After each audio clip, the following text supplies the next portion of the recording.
these folks will all be gone. But today, we get to honor Robert Crerar, who is the great-grandfather of several of our students. And they will do a much better job speaking than I will. Kids, I know that you have some questions for your great-grandpa, and we're all going to be able to learn from them.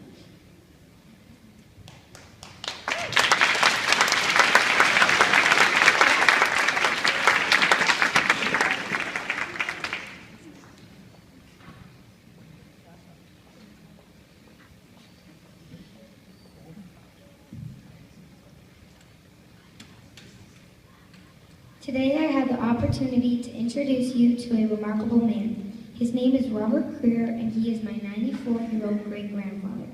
He recently celebrated his 70th wedding anniversary with his wife, Mary Lois. They have 4 children, 10 grandchildren, 16 great-grandchildren, and one on the way. Several of his great-grandchildren attend our school and are standing here with him today. Before the great-grandchildren, grandkids, children, and even his 70-year marriage, Robert Crerar made a decision. In 1940, at the age of 21, he signed up with the U.S. Navy in a little town in eastern Washington called Opportunity. Robert served in World War II and was at Pearl Harbor in Hawaii when the Japanese attacked on December 7, 1941. He also served in the Korean War and eventually retired after 23 years in the service. On Monday, our nation will recognize the sacrifice that he and other veterans made for our freedom. We will celebrate Veterans Day. I'm excited for you to meet him and hear his story. Please help me in welcoming our great-grandfather, Robert Crerar.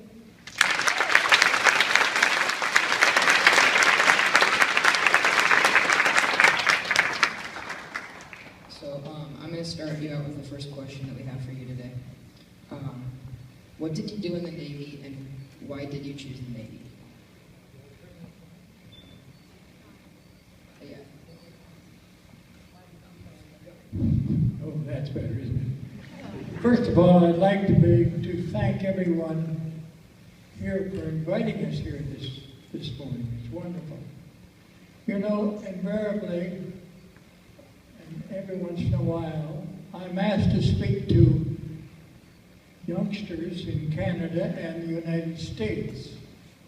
And it's always a great pleasure. It's always a great pleasure. And I no longer say I'm going to speak to the children. I say I'm going to speak to the young adults. Because you know why? I've learned more from you than you've learned from me. Now, I was in the Navy, and I should answer his question. I was a medic in the Navy. And I was aboard a ship called the USS Cummings. And I was on that ship for 3.5 years. I was the only corpsman, the only medic. And on the ship, a destroyer, we had 215 men. Now that's a great responsibility for a young person, as I was in those days, to take care of 200 men for that length of time. And we operated out in the Pacific. And we were at Pearl Harbor on December the 7th. Now I'd like to explain that in a division of destroyers, you have 4 ships. Now, of those 4 ships in our division, 2 of them, the Cassin and the Downs, they were in the dry dock. We'd been down to Australia and New Zealand, and we just got back and we had to have repairs done. And so there were 2 ships in the dry dock. The 3rd ship, the Shaw, was outside of the dry docks, and during the attack, she was hit and they had to take her back to Bremerton without a bow. Of the 4 ships, and I'm counting the Cummings now, we were the only ship that wasn't hit. We were very, very fortunate. And we were at the end of the dock where we could look over and we could see the USS Arizona. And today, if you go to Pearl Harbor, you see the Arizona there. How many have seen the USS Arizona? Have you been there? Then you know what I'm speaking about. Now, if you were to take a long slingshot on the Arizona, you could aim it at our ship and hit it. That's how close we were. So we were very fortunate. But we didn't have any casualties. I have to tell you one little thing. Shall I go on? Oh, you have another question.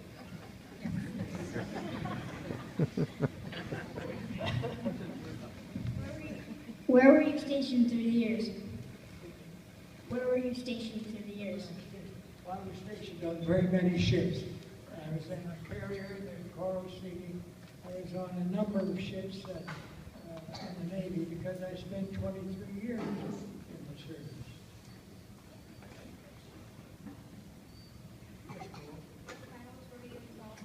Something happened to the mic. The mic has been, Question. Pearl Harbor, of course. Yes. Have him restate the question. have to turn up the mic. It's gone down. What battles have you involved? That's better. Cool. First of all, I was at Pearl Harbor. And then I was in 8 battles in the Pacific on the destroyer. A destroyer is used for many things, and we were involved in a number of battles. And the most important, of course, was Pearl Harbor, Tulagi, and 8 altogether. Yeah. Now, you want your next? Okay, Aaron. How did you communicate that your family to your family that you survived the attack? How did I communicate with the family? Well, I wrote a letter to my wife, and incidentally, we just celebrated our 70th birthday. Not birthday.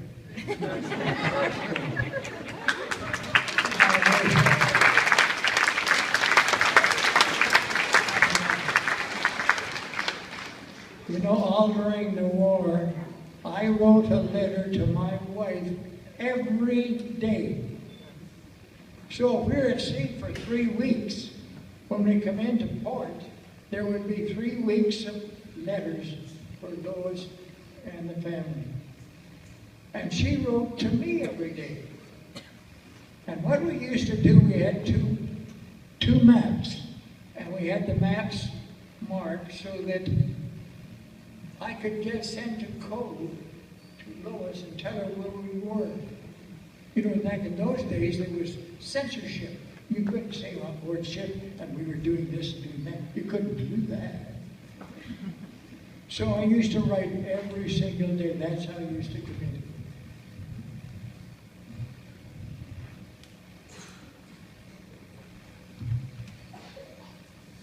When were you stationed in Japan, and what was it like to live in Japan so soon after the war? Well, let me explain first of all. In order to understand this, I have to say that in World War II, I was primarily in the Navy. And we went through all those things in the Pacific, up in the Aleutian Islands, down in the South Pacific. And I was primarily in the Navy. Now, in the Korean War, I was in the Marines. Now, the Marines don't have any medics. They don't have corpsmen. So the Navy sends the corpsmen over to the Marines. So I was transferred to the Marines. And that was When were you stationed in Japan? they're stationed there. Now, in the Korean War, I have to tell you that Lois played a very important part. We lived in a Navy housing project in San Diego, and we had 3 girls.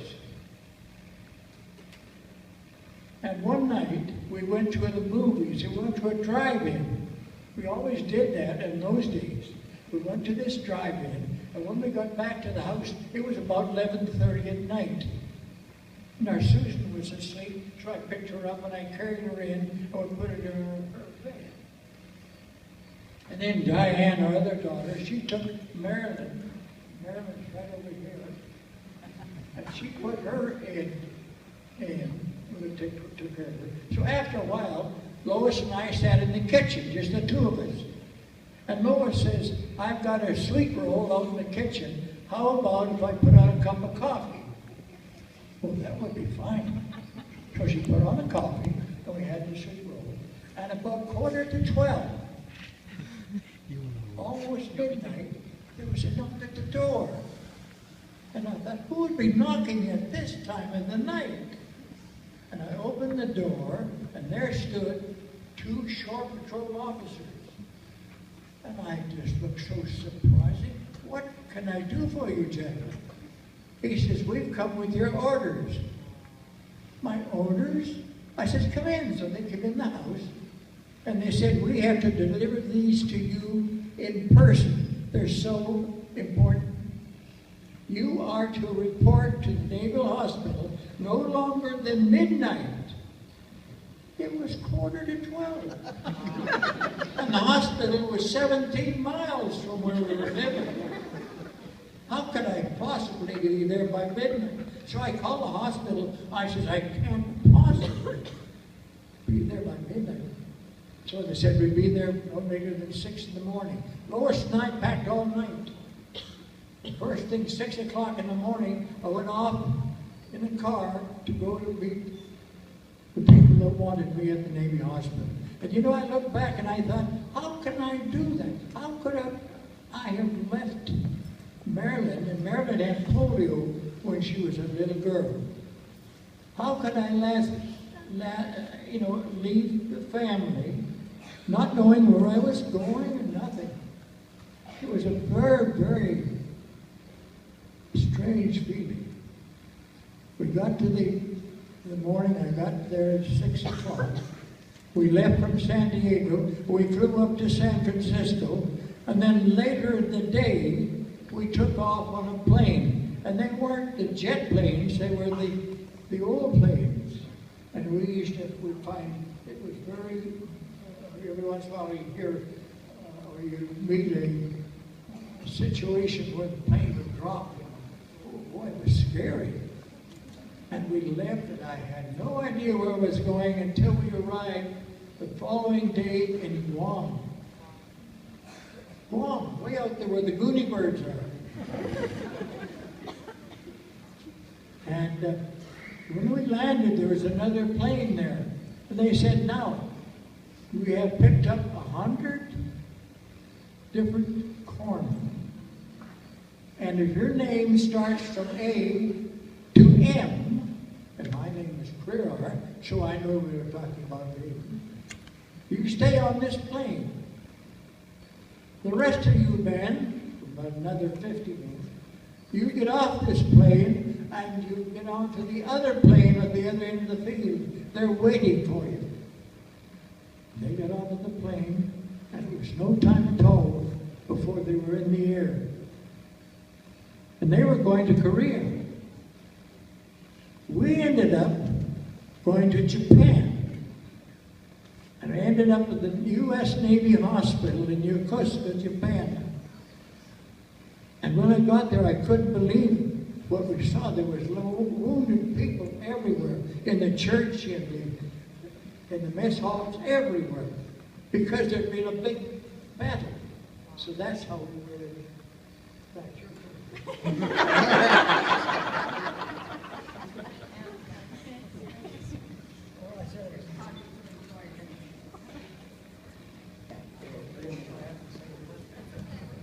You know, I don't think there's a finer bunch of people than the Japanese people. I have great respect for them. They treated us just wonderfully over there. And I have so many friends. I really enjoy Japan. If you could go back to the day in 1940 when you first signed up for the Navy and you had the choice to choose a different path, would you do it all again? I joined the Navy, and I tell you the reason why. I was born in a little town way up in the mountains of British Columbia.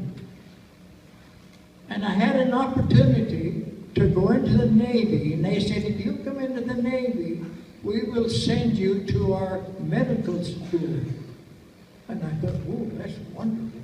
I have a wonderful education. I always was interested in medicine. And so I came down to a little town called Opportunity. Opportunity, Washington is just east of Spokane. And that's where I joined the Navy. And I would do the same thing tomorrow.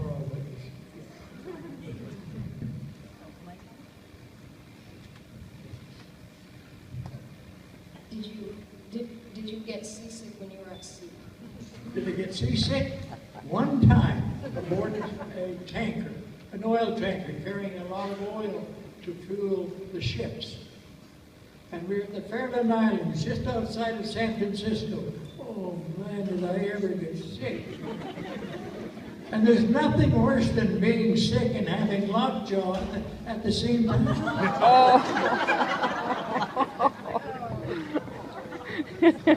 We are so proud of you and your time spent serving America. Thank you, Grandpa, for coming to our school and sharing your story. Can you join me in thanking Robert Crerar?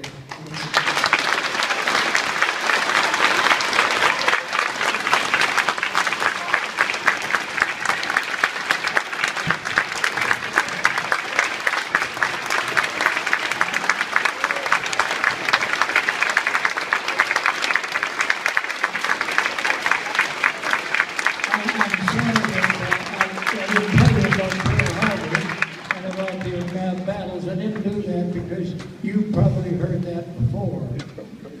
But I would just like to end by saying that last night we were over in Meadowvale to hear a concert.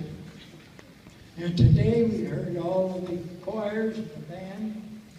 And aren't you lucky to be in such a nice school? Isn't it wonderful when you think about it? Aren't we lucky that we live in Seattle, a beautiful home? Aren't we so lucky? And when you think about people that have gone overseas, they've gone overseas in the Navy so that we'll keep the enemy from the shore, keep them off, keep them away. That's why we were there. But it's worth it. It's worth it, but especially when you see youngsters like yourself, and how much you should ask yourself every day, how lucky I am that I'm an American. Thank you, dear.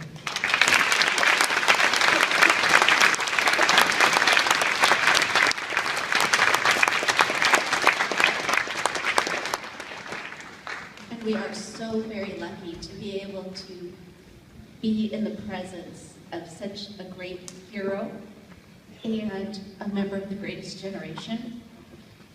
In my family, my grandfathers who were in World War II are no longer with us. So I place a rose on their headstones each year to honor and love them on Veterans Day. I am so happy you are here in our community today. Thank you.